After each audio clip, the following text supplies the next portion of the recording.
Imagine this. You wake up, no alarm clock, no coffee, no fridge, no DoorDash, nothing but you, a cave, and the crushing weight of the entire food chain staring you down. What do you eat? If your answer is a big juicy steak, obviously, congratulations, you've watched too many cartoons because the real answer is way weirder, way more interesting, and honestly, kind of impressive.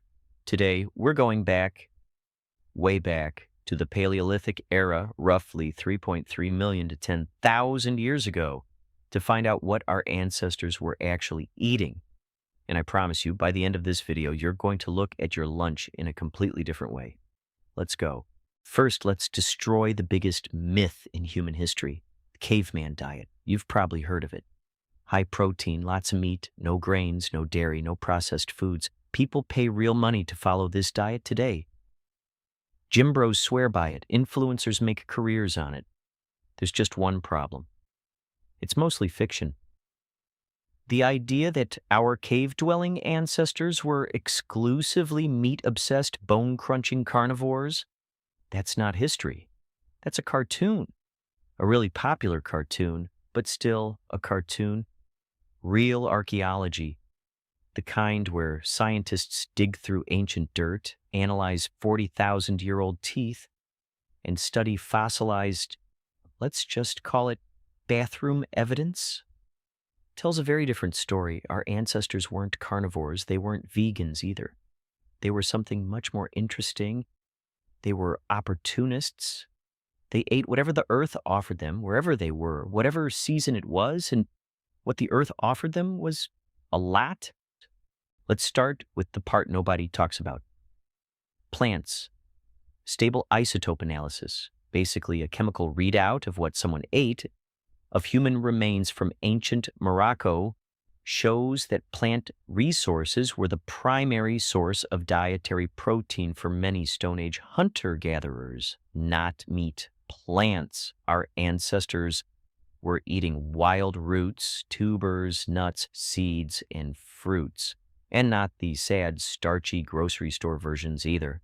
We're talking about wild figs found in northern Israel dating back 780,000 years. Olives, plums, and pears from the Paleolithic era. Wild grapes that are literally 7 million years old, discovered in Tennessee. Apple trees blanketed Kazakhstan 30,000 years ago. Wild berries grew across Europe. And something called tiger nuts, little edible grass bulbs still sold in health food stores today, may have been a primary food source for some of our earliest human relatives 2.4 million years ago. Oxford University researchers found evidence of this in 2014. And honestly, that single fact absolutely humbles the modern wellness industry. They were also eating something called tubers, underground roots, and bulbs, which are packed with starch and glucose. Scientists believe this is actually why humans developed bigger brains, all those carbs going straight to the prefrontal cortex. So the next time someone tells you carbs are evil, so tell them carbs literally built the human brain. All right, now we get to the good stuff, the things that the paleo diet books definitely don't mention. First, honey. Humans have been absolutely obsessed with honey for as long as we have records.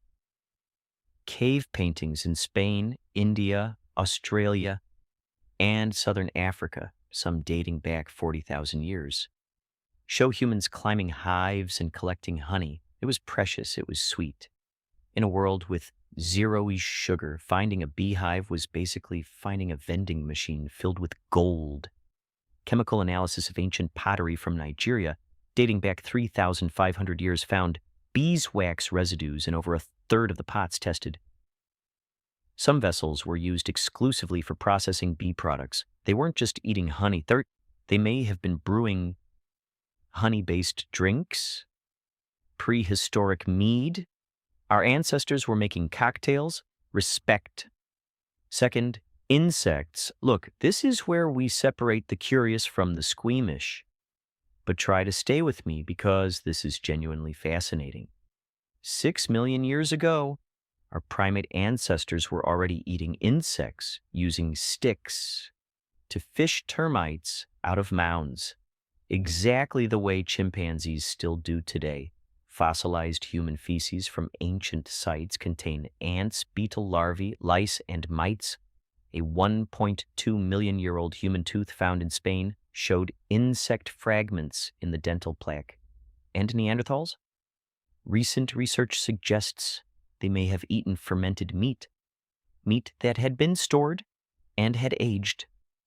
And with that aged meat came maggots, high in fat, high in protein, nature's most efficient food source that absolutely nobody wants to eat. Today, 2 billion people globally eat insects regularly. Maybe our ancestors were ahead of us all along. And then came the most important culinary event in human history: fire. The earliest evidence of deliberate fire-making comes from a site in the UK, 400,000 years ago, where archaeologists found heated sediments and fire-cracked flint tools alongside iron pyrite, a mineral used to strike sparks. Before fire, our ancestors could only eat what they could chew raw. Tough, limited, risky, because many tubers are actually toxic when uncooked. After fire, everything changed. Cooking broke down tough plant fibers.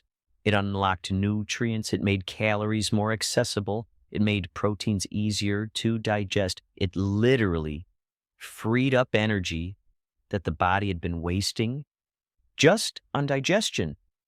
And researchers believe this extra energy is part of what allowed human brains to grow so dramatically. Fire didn't just change how humans ate, it changed what humans became. Some anthropologists even argue that cooking, the act of preparing food together around a shared flame, was the beginning of human social life. The first dinner table, the first gathering, the first community.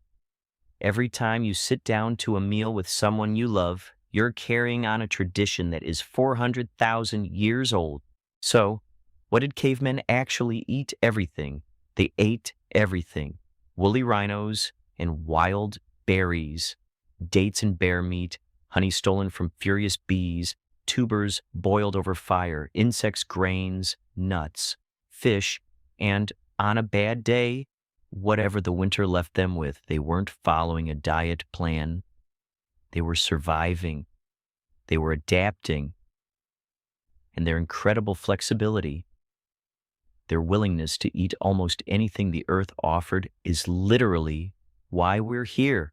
The next time someone tells you they're going paleo, you can smile politely and remember the real paleo diet involved maggots, ancient mead, tiger nuts, and whatever a woolly rhino left behind.